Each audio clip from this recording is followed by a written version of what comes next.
Whew. Hello. How's it going out there? I know, we don't usually meet like this, blog style. Me talking to you suckers, for reals on a one-on-one. But, circumstances. I've been gone a long time, and I feel like I might owe you guys a little bit of an explanation. Now, you guys might remember a couple months ago, I was telling you that I was working on a huge project. I was going to be gone for months, and I'd be working on that big project for a long time. A lot of you have probably noticed that I disappeared for quite some time there.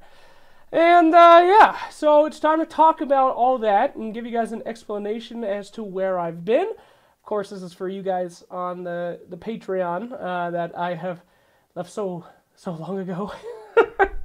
And the Twitch and the YouTube.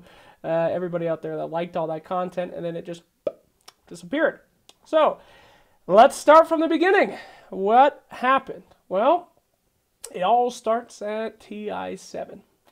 TI-7. Now, I have a weird personality trait. Sometimes it's good, sometimes it's bad. I don't like doing things when I feel like I'm good at them. If I feel like I'm good at something, I get super bored. I don't enjoy doing it anymore. And I like the challenge of trying to do something new and interesting rather than becoming the best at whatever I can do. That sounds really good on paper, right? I always trying to grow, always trying to improve. It's a little bit of a curse, though, because sometimes if you're the best at something, you should just continue to be the best at something. You should perfect your craft. You should be the best in history at whatever. And a lot of people do that. Look at there's a ton of casters out there. There's a ton of people in Dota 2 especially who are just unanimously the greatest at what they do. And they just let it, they don't go comfortable in that, but they perfect it. And it's an incredible thing. I wish I could. But I get crazy. I get hungry. If I feel like I'm good at something, I don't give a shit about it anymore. I want to move on and do something else. So it's TI-7, and you know, the same thing happens to me at the international that happened to Liquid. I'm not a millionaire. No, that didn't happen to me. But that feeling of what's next, right? Because at TI-4, I always organize myself by lifelong goals. What's something that there's no fucking way I could ever do?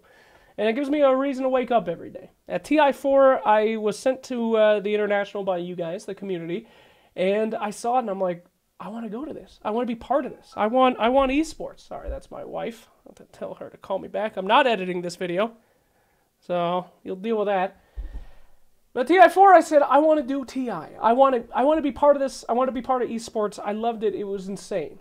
So I worked, and I worked all the way through TI-5.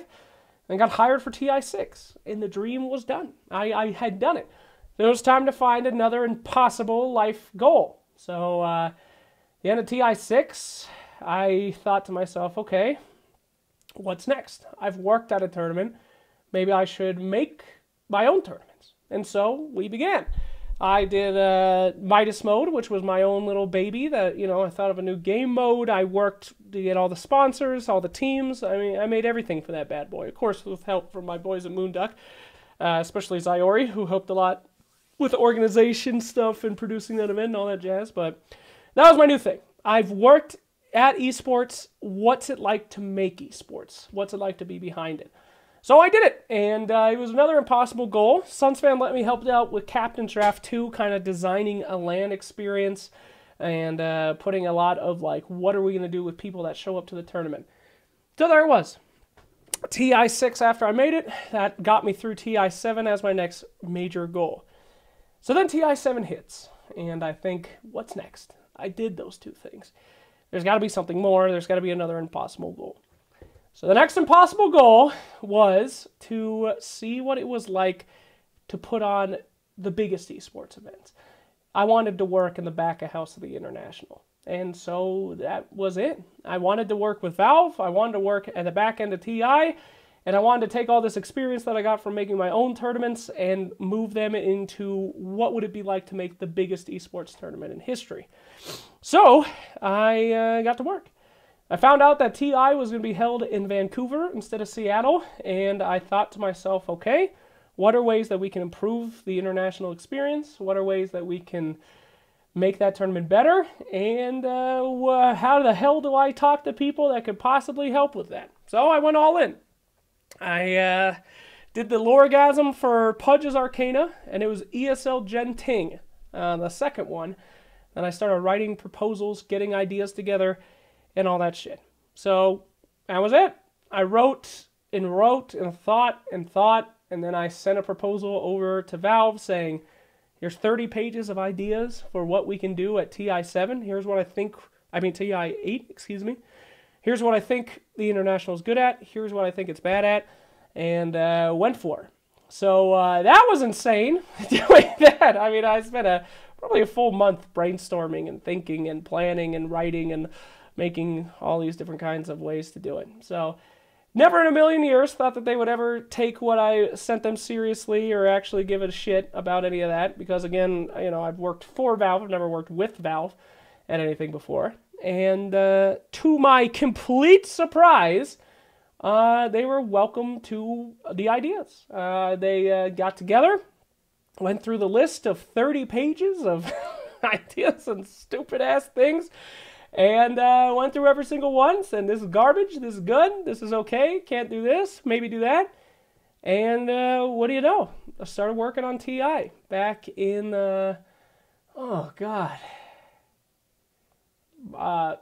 March? Maybe? March? Who knows?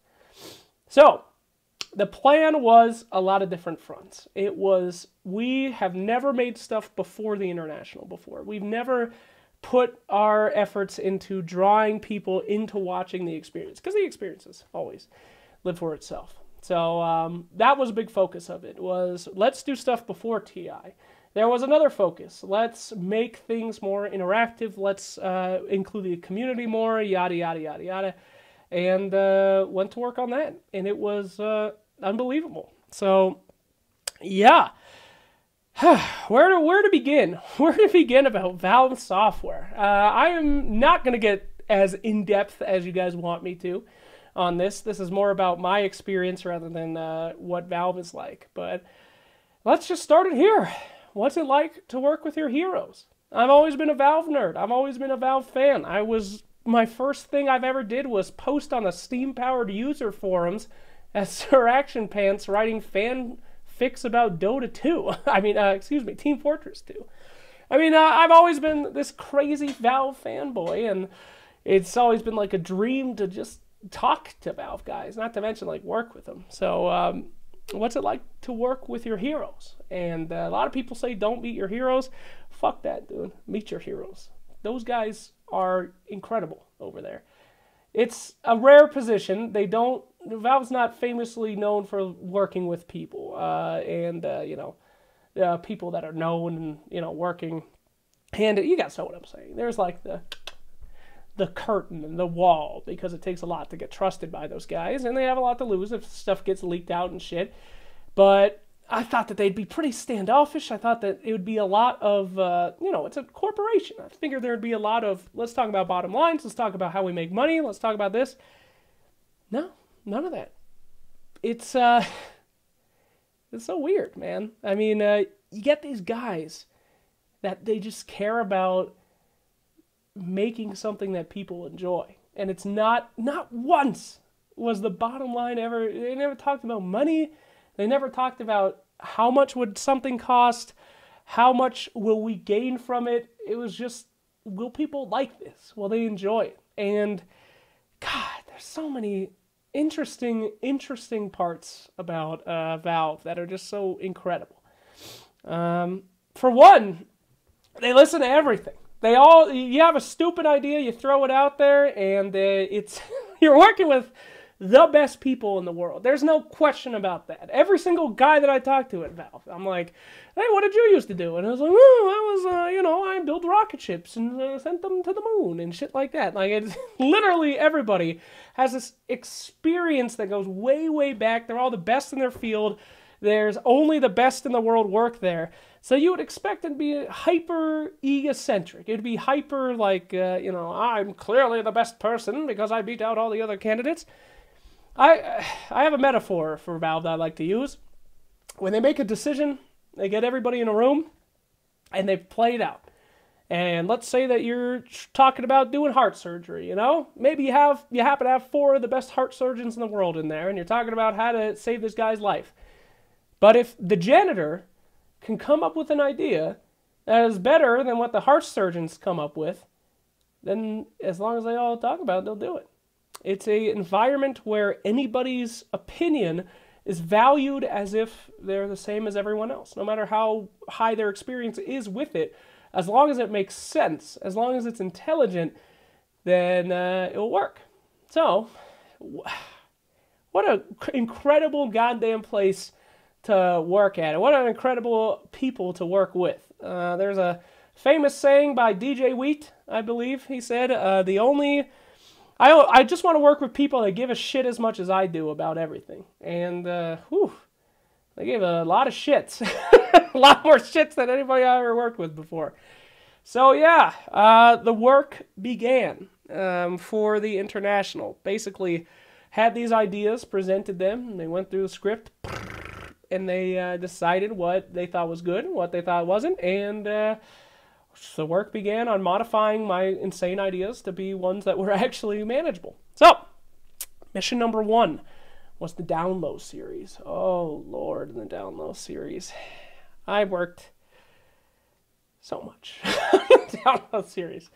The general idea was pretty simple. We've never made content before the International, not to hype it up. Now, there's a big confusion, all right? You don't need to hype up TI. It's fucking the biggest esports event in history. Why hype it up? It speaks for itself, okay? It simply is. You don't see fucking TI commercials popping out all over the place. You don't open up a YouTube video and get hit in the face with, "Here comes the International." It is, because that's how good it is. It's the epitome of good esports. It is the model to base things off.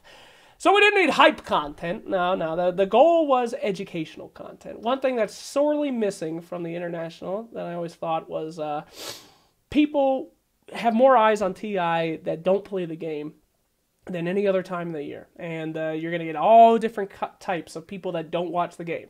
Maybe it's new people that are interested in playing Dota that play other MOBAs. Maybe it's people that have never played a video game before, but they saw a huge prize pool talked about on ESPN, so they checked it out. Maybe it's somebody who plays and loves the game's friends and family, and they're trying to get them into it. So how can we make content that helps those guys? What a learning experience the damn Down Lows were. You know, originally we tried to go in, I'm trying to do them like I used to do, I was talking super fast, having all these insane emotions and stuff. And it doesn't work when you're trying to reach a worldwide audience and when you're trying to be informative. Each one of those videos had to get translated to how many different languages? I think Russian, Chinese, something like that. So they all had to get translated. They all had to be understandable from somebody who's both never played Dota and loves Dota. And they had to somehow be entertaining. So they got to be informative, reach 2 different audiences that have no correlation, either don't play Dota or love Dota to death, and they still have to be fun. So the balance began of trying to write those bad boys out. So we wrote, I wrote, and I think it was something like 120 pages of research and writing and editing and passing to people to proofread this project that I'm working on that they don't know is for Valve. So shout out to my boy Moustrix over there who's reviewing this shit, and then boop, turns out it goes up there. So yeah, just a lot of goddamn work.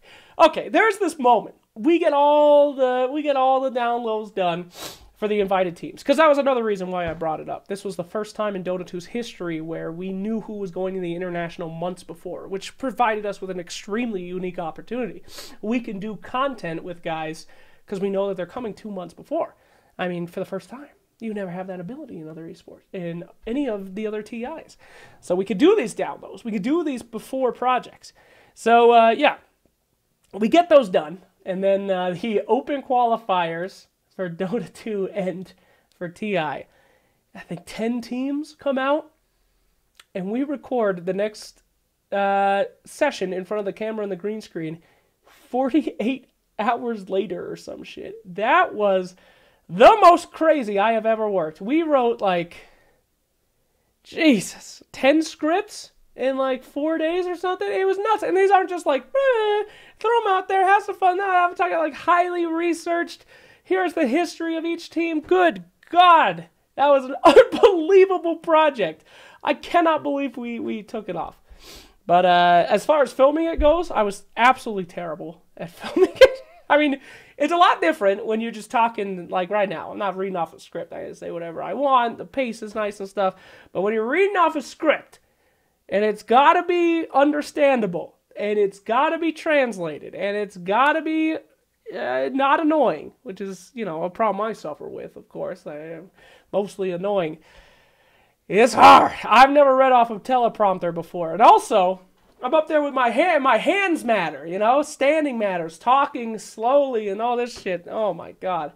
God bless the Valve film team as they desperately try to convince me that the faster you talk does not mean the better you talk. It's not less entertaining if you get the information out. So definitely could have improved in that a lot. But overall, that was the first thing that we did. We worked on getting that content out there. And oh my God, what a adventure she was getting that content out there. So wrote it. Then we filmed it together, and they proofread all the scripts. And then we go, and it's time to edit. Somebody's got to get all those clips. So the plan was pretty simple. I moved to Seattle for a little bit, worked for like 2 weeks, logging in at Valve HQ from 9 to 5, and just edit out those bad boys and help with the editing process. Now, I had some great editors at Valve, and they helped me out as well. But somebody got to do the clip grabbing. So all those little mess ups that you see, this is everything that's wrong with those videos, basically I did it. But one thing that I noticed that was very fun at Valve is working together on stuff. They just don't want you to do stuff alone because they feel like coming together and making a good product is a team thing. It takes a village to make a baby, and every video is a baby. So the amount of care and concern that they put with these videos was nuts. And I found that was a recurring thing. It's not about, the product getting out on time. It's about how good the product is. It's about the effort. And if they feel like it can get better, then, take more time on it. I think the original plan was to release those like one at a time or something. And then they said, no, let's release 2 at a time. Let's release 3 at a time because we want to take more time to make these as good as they could. So, yeah, I think those worked out, though. I know they weren't the same. They weren't what, Reddit wanted. Reddit wanted the downloads, the meme things, but it's hard. It's hard to make memes for 3 different languages and for people that have never seen the content before. I mean, if you show one of the old downloads to your parents, he'd be ashamed of you. But nobody wants to sit through that shit. But it was at least professional enough to air to a different audience, so that was a huge learning experience for me.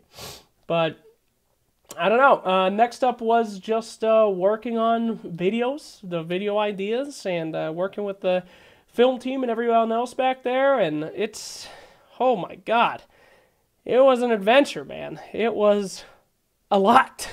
It was months and months of let's think about this idea, let's do this idea, let's do this idea, and then executing those ideas. And it's just everybody working just from morning to night. I can't tell you how many 14-hour and all-nighters I spent in that damn office. I love that office, though. Let me tell you about this office, dude.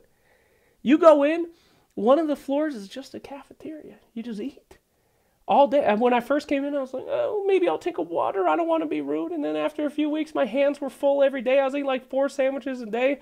I thought Cliff Bars were health bars, so I was eating like 5 Cliff Bars and getting fat as hell, and I was wondering what was going on because I thought I was eating health bars. It was great. So, yeah, they took care of their people a lot. Got a lot of, you can work out. You can do whatever you want there. It was freaking fantastic. Yeah, had a couple all-nighters there, which was a lot of fun. They're trusting guys, too. They give me a key card. They just let me in. They gave me an address, too. Jake K at Valve Software. We're probably going to remove that. But yeah, just walk in, log in, go up there, drink a bunch of coffees, and start working at 1:30 in the morning. Do whatever you need to do to get shit done. So, yeah. Besides that, it was just a lot of thinking. a lot of working on the back of the scenes. What can we design for the show to make it more entertaining, more memorable? A big point that I thought a lot about is the difference between other events. What made past internationals work? And I think the highlight of the past internationals were what makes something memorable, what makes something entertaining, because it's a very delicate balance at TI. You have the hardcore fan base that loves Dota. They understand everything. They're there for the high-level analytical, oh, this guy did this amazing move because he did A, B, C, D, E, F, G, but we never thought that he'd think of J. And then you have the other side, the first-time viewers, the guys who have no idea what's going on. That's Dota's biggest problem, is that it's not like Counter-Strike. If you watch Counter-Strike, you see guy have gun, guy shoot gun, man die. It's not a lot to pick up. It's easy by first glance to figure out what the hell's going on. First time somebody looks at a game of Dota, they're like, what in God's name is happening? They can't even tell the heroes from the creeps. They have no clue. So TI is that. How do you make things for the guys that only care about Dota? And then how do you make things for the guys that have no goddamn idea about Dota? So it's a delicate balance. Some years it's gone more analytical. It's gone towards the hardcore crowd a lot more. Some years it's gone towards a little bit. I don't think we've gone all in on the crowd that doesn't know about Dota. But still, it's that balance. And it's time. Tick, tick, tock, tock. If there's one thing I learned about working production in the back of house, planning an esports tournament, every second matters. Every second matters. TikTok, baby. You want to make a video? Great. If it's more than 5 minutes, good luck. How are we going to fit in 5 minutes when we have a panel that needs 5 minutes? When we have a game is starting up, you have 3 minutes. When you have a draft, when you have everything. Everything takes time. Everything's got to be planned. And the planning that went behind that tournament was unbelievable. Unbelievable amounts of planning by unbelievable people. Whew, what a bitch. So, yeah, man. Time, planning, avenues for content. It was all of it for months. And took a toll. I won't lie to you. It was a big risk. Not for them. Of course, they had things good, but for me, it was something. I mean, things were real good. I we had like $3,000 on Patreon every month that we were just giving away, making orgasms. We had like 600 YouTube or Twitch subscribers. The YouTube was good. Everything was good. Slack stock was on the rise, baby. And then I just said, fuck it. And I let all that shit go because I wanted to do that new challenge. And whew, it was a big risk. It was, and I certainly felt it. I mean, a lot of people, of course, moved on. You should have moved on. I wasn't making any content. Why would you still subscribe? Why would you still Patreon? I didn't fucking do anything for 4 months. But some of you hung in there, and that was unbelievable. A lot of guys were asking, like, there was a couple threads on Reddit, like, what happened to Slacks? Where is he?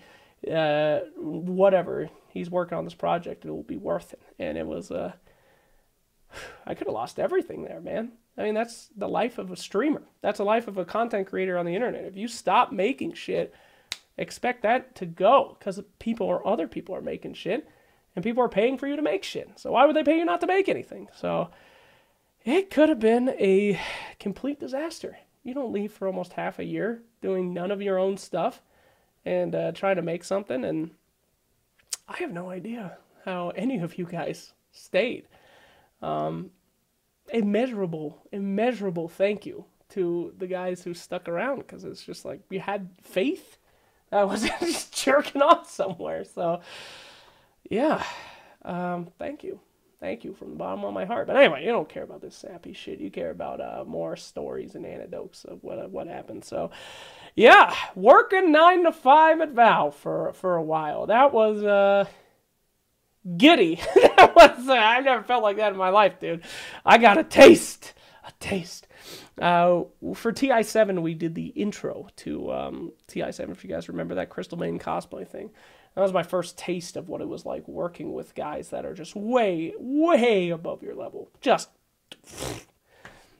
I went into that filming thinking, like, I know what I'm doing, man. I'm a content creator. I learned a lot of this stuff. I make some pretty good shit. I know what I'm doing. Walk in there, there's lighting guys, there's sound guys, there's directors, there's all this shit. Just thinking about stuff I never would have thought about. And I'm like, holy crap. There is a level that is 3 levels above where I'm at. And I never lost that feeling. Everyone that I talk to is just like, they're just levels above. And it's so fun. Because we're Dota players, right? I mean, we look at a challenge and we say, oh, that's impossible. There's no way I'm ever going to get there. Here I go. I'm going to do it. I hate this game. I hate my life. And I'm going to be the best at it. And it's, God, it was fun. It was so fun working with guys that are just so much smarter than you. They just know so much more than you. And you're just stealing their knowledge as much as possible. Sucking on that sweet knowledge. And, yeah, so, yeah. So anyway, pre-TI content, that took a long time. Just planning it, going out, coming up with ideas, having them adjust the ideas to make them better, letting go of stuff. Oh, I had to learn a lesson about letting go of content. You see, you don't have to let go of content when you work in my gig typically. I mean, you have to understand, me going to an event is I wake up, have no ideas in my head. They say, Slacks, we need 10 content ideas today. We'll go film 10 things. And then maybe we'll air 3, and I'm like, all right. And then the other ones, they don't work out, I can use them again, and I can use them again, and we'll try them at a different tournament. Next time will be better. But it's just this rush of shit they have to do every single day, and it's like, ugh. At the end of TI, I looked like I had a freaking brain aneurysm, but it works out. This was different. This was like planned, intense content that it became my babies, man. We built them. We built them from the ground up. We started at one idea, and we were at iteration 4, and everything was perfect. And then, it's just not going to work out this time. Oh, I should have let go of some shit. Puppy Bowl. I should have let go of Puppy Bowl. Things haunted me in the night. But it was tough letting some of those ideas go and not showing them that I cared. Holy God. You just have to let it go. Nobody wants that weirdo there that's like, listen, I really think we should do an ice frog reveal. Listen, I'm going to do it. And that's not how it works. You just let it go. Understand their thoughts. Work with them. Let them go.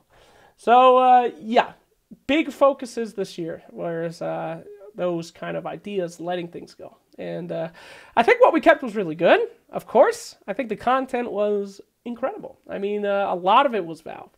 And the different trips around the world and stuff, we planned, we talked about that before, but as far as the execution, as far as finding the people, getting all that stuff together, is all them. And I feel like it's really hard to take credit for anything that happened at that event, because it's like it went through so many iterations of like the initial idea to moving, and growth between everybody. I mean, it's just this blob that 50 people helped make it.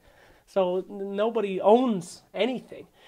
And you know what? Interestingly enough, it's so much more fun to not say, I did this. This is mine. I made this. Look at me. I did it. Who fucking cares, dude? It's about finding the right. It's about what the audience thinks. And it feels so much better to do something right and look around at all the people that helped you make it and say, we did it. God. Because that's one thing that you don't get working on-camera talent. When you do something right, it's you in front of a camera. If it worked, it worked. Maybe the editors helped you. But if you're doing like live skits, it's you in front of a camera and people are like, oh, great job. I hate positive reinforcement. I can't take it. I've always been bad at it. So I'm just like, ugh. Oh, I'm glad you liked it. God, it feels so much better to make things with other people and then just look around and be like, we did it, boys. We did it together. But that's not to say that a lot of this stuff wasn't just a lot of working. Dust of Appearance ones, those were definitely, we were running out of time to make those Dust of Appearance videos. We talked about them for months and months, and then it just came down to the point of like, look, go do these. Like, we'll give you a camera crew that has no goddamn idea about video games. Fly to Vancouver, film your stupid scripts, send us a goddamn storyboard, and we'll edit them, and if they suck, they suck. But go do them. And it was just, okay. Some stuff was like that, but I don't know. The Gabe pack was just, oh God, I pushed a lot for that. We all did. There's a lot of debates on that thing would go. Now, personally, I said charge the fans up the butthole. I said release it at 100, battle pass level. I thought it should be like at 1,000. Make them pay. Let's raise the prize pool, baby. Nobody at Valve agreed. Why? We don't need to make money. Was the basic thing. We're not in this to make money. You think it's going to be a good idea? You think people will like it? Let's fucking make it. Don't charge them anything for it. It's crazy. That's not how any company works. What are you talking about? You should what? But no. I mean, how much can we charge wasn't not only never brought up. Every time I brought it up, they just laughed at me. So, yeah. But projects like that, it was just, God. Writing things, and then Gabe Newell says, what are you talking about, dude? The GLaDOS All-Star match. Oh, God. I wrote some lines in there, and the freaking Portal writers are like, yo, funny line, dude. We're gonna... Oh, Portal writers saying that I wrote something funny. Holy fucking shit, dude. It was insane. It was insane. It was a space camp for a nerd, was my experiences over there. But I learned a lot. I learned more than I ever thought I would from people that should have never given a damn about me. People that were so far ahead of anything that I should have cared, that mattered. It's taught me a lot. So overall, damn, dude, TI. What an incredible journey. And, Artifact, too. The Artifact thing at the end. That whole deal is incredible, too. And it didn't stop. So that was it. 5 months or something. 6 months, maybe. I was just pedaling, trying to make TI-8 the greatest TI that's ever happened. And, God, those guys, man. I'm so blown away that they actually gave a shit. Why should they? This is the 8th TI. Why should you give a shit about TI anymore? It just makes money. I mean, it's just, it's just there. But it's just, they cared. I mean, they were willing to listen to any idea to make it better. So, whew, yeah, it was crazy. I do hope it was worth it for you guys, because again, I mean, it wasn't easy for me. It was basically, if I fucked this up, like, what would I have said? I disappeared for 5 months to put on TI, and it was a piece of shit. Do you know how bad that would have been for me? It's like, well, thanks for ruining TI and losing your loyal fan base. Good job, you piece of garbage. But, oh, thank God it worked out. So, yeah. I'm proud of everything that we put out there. I don't have any regrets on anything. Okay, I do have one regret. We should have brought Mara to TI. We should have paid for a ticket. I didn't think of it. Nobody fucked up on that one. But everything else, man, it just happened. It was just great. So as far as you guys, I hope you can forgive me for disappearing for months and months and not saying anything, because that was another thing too. You got to keep it on the DL, man. Got to keep that stuff secret. So, yeah, what an adventure it was. So what now? What's next in my life? Well, definitely didn't get hired. Definitely not a Valve employee, ladies and germs, which is good, because you got a lot to learn. One thing about there is that you'll see no one has one job. Everyone is good at a lot of different things. They spread out. Be quite honest with you, I don't know anything else about. Right now, I know how to make a good tournament, I think. I know what people like as audience members enough. I know that I enjoy working in the back house a lot and making other people flourish. That's the thing too I didn't even talk about. But designing things around people, what a joy. The late night show with Pyrian Flax. What a joy thinking about how can we make Pyrian shine as much as possible. God, that feels good to just find somebody and be like, how do I play to their strengths? I fucking hate working on my own stuff with starring me because I already know what I do. Who cares? But watching somebody go out there and do something like, oh, go my little baby. Oh, he's flourishing. It's incredible. But, the late game show, by the way, probably one of the funnest things I've ever done. Period Flax and Hotbin, basically just like working on content, worked on everything together. It was a lot of Hotbin show of thinking about the most fucked up things that he could possibly think about to torment the audience with. And then me and Flax thinking about how we could tone that down a little bit so that it was more entertaining. DJ Wee was great too. I didn't do anything with the hiring of talent. I asked them specifically not to be involved with any hiring in talent because I thought that it would be a weird thing for me to be like, I don't really feel like this guy sucks, don't hire him, and then work with him again. So, talent I had nothing to do with, and super surprised at how well DJ Wheat did. I didn't know him at all before this event. I'm like, who the hell is this guy? And he nailed it. That last day, I felt really proud of all the content that we put on, but for the last day of the late night show, I begged them to let me be in the production truck because I really, really wanted to learn something new. And we got this great production engineer that works every TI, and she just taught me in like a one day of how to be a producer.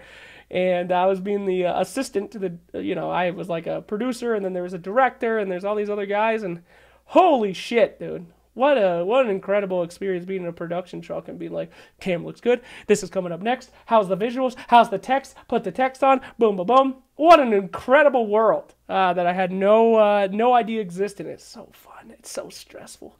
Oh, it'll kill you. It will kill you, the stress. I love it. I love it. I work best in moments of this either happens or we all die. I love those moments. And man, being a producer in a truck, holy shit, that is the moment. So, so that late game show, we worked on those ideas a lot. The initial concept was worked on a lot. One of the reasons for that was, how do we finally end an esports program that in a non-shitty way? Because it's very hard. It is very hard. It's not like football, the confetti comes out, everybody's screaming, you go over, the quarterback says something cool, the other guy says something cool, blah, blah. They're all still in that moment of we won. It don't happen in esports, man. Freaking what's her name? OG. Freaking OG knew that they won after the 30-minute Roche fight. It was over. They got the farm. Zeus got a Nimbus. It was over. They played out the game, though, so you get these players like 30 minutes after they've lost all that excitement, and now they're just stunned. They just accept it. And we've never had good post-game interviews. I do all the post-game interviews, not to toot my own horn at a lot of these events. You can't talk about anything in a post-game interview. Did you enjoy your experience? Yeah, no shit I did, Was it, how do you feel now? Good, I just won. What? Any words to your fans? Thanks for supporting us. There's no information to gain. Except for we did it, which is one word. So how do you beat all those factors? And how do you close out a normal esports show, So the late game idea was, solved a lot of problems. And I think we, as a team, actually, I'm not going to say a lot of concrete things, like this TI was the best TI. I'm not going to say that shit. But that was, I think, the best ending in any esports thing that I've ever seen, where it's just like this collection of bringing people together, talking to the pros after they've had the time to cool down. We did that shit right, baby. We did it right, baby. But yeah, so there's your talk about where I've been, what I've been doing. I went back into it. I'm sorry. I know we were supposed to move on, but there's unlimited stories to tell. I mean, it was almost, 5 months or something, just working on one goal for the community that I love. And that was the reason I did it, I was really worried about where TI was going to be going. Vancouver, new location for the first time besides TI1, but TI1 doesn't count because I consider it an exhibition match. Who cares? So for the first time ever, it's in a new place. You got all these challenges that people might not be looking at. You got all these things that, maybe they're not going to improve. Maybe they're just going to let it go to the winds. And I don't know. I felt like somebody that loves TI as much as I do, somebody that held it in such a high regard that I dedicated my life to Dota 2 after seeing TI 4. All I cared about was it getting better. And yeah, that's what I went for. So big, terrifying risk. But we did it. So fuck it. It was great. So yeah. Thousands of more stories I could tell you about Valve and the people there and the trips and what an exciting experience it was and what it was like to work with my heroes. But I'll just end it with that. I mean, it was probably the greatest time of my life. It was something that I will never, ever forget. I was working with guys that are just like the greatest and that give a shit about people that they should have no reason to give a shit about. So yeah, that's Valve. That's that's working with the best dudes in the world. So anyway, where do we go from here? What's next? What's the next impossible goal? Well, this is the sad part. I don't really know yet. It takes a while to think about these impossible goals. As I told you guys before, I like to live my life by what am I going to do next week? What am I going to do next month? What am I going to do in 6 months? What can I never accomplish? And you always work towards that fourth one. I don't have one right now. I will say my next goal that's going to take most of my focus. Okay, well, I am going to try to reclaim my community. That's one thing I'm going to do. I can't wait to stream again and make YouTube videos again and just get back to being a stupid piece of shit slacks. That's where I like it the most. So, streaming YouTube and building that community that took a really big hit for working on TI is definitely goal number one. Goal number two, 100% going into the second Midas mode. So I feel like working back scenes behind TI and planning what makes a tournament fun and entertaining and good is, yeah, I love it. I love it so much. So I want to make my own tournament again with some added things that I will talk about later because I don't want to ruin the reveal trailer because that's going to be a lot of fun. Yeah, I talked to you guys about it more, but, having a lot of views on the reveal trailer kind of helps you get sponsors. So I'm not going to reveal a bunch of things that I'm planning for it, but it's coming. It's in the works. In this little brain and with my boys. Artifact is huge for me. Planning Artifact and playing Artifact and just thinking about Artifact. Of course, I don't think I'm going to be a caster. I don't think I'm going to be a player. But Artifact's a lot of fun to think about, boys. I love thinking about new shit in esports, man. How are they going to make tournaments with Artifact? What are those going to look like? What are the different... Woo! There's so much. There's so much to think about. So, yeah. For me, as you can see by my shirt... By the way, they gave me 6 of these shirts. So it might look like I haven't changed my clothes in 6 days, but I've literally been wearing one a day. I'm very excited about Artifact. But anyway. So, yeah. Artifact is huge. Back to YouTube. Back to the lore, which I'm very excited about. Working on Artifaction now with Sunsfan and stuff, and Buka and all the boys. So just kind of making content. Going back to normal. I don't know if I can. I don't know if I can go back to normal, dude. How do you go there? How do you go from the tippity top of this world and then go back to making YouTube videos? I don't know. We'll figure it out. There's always more TIs. So, I don't know. Sure would like to do something like that again. Shanghai, baby. Think about problems to solve, holding a tournament in Shanghai, a whole country away. A lot of exciting things coming to try to solve there. So, anyway, there's my explanation. What have I been working on? What was my big project? It was helping with the international and other little things. That was just, Valve stuff. And it was the best time of my life. And I'm sorry I haven't been making content, but I don't regret it, baby. I learned so much shit. So, anyway, never stop growing. Never stop reaching for the stars. And read the lore. That's about it. But hope this has been a good explanation. I hope you guys learned something. And yeah, I will see you guys on the interwebs again.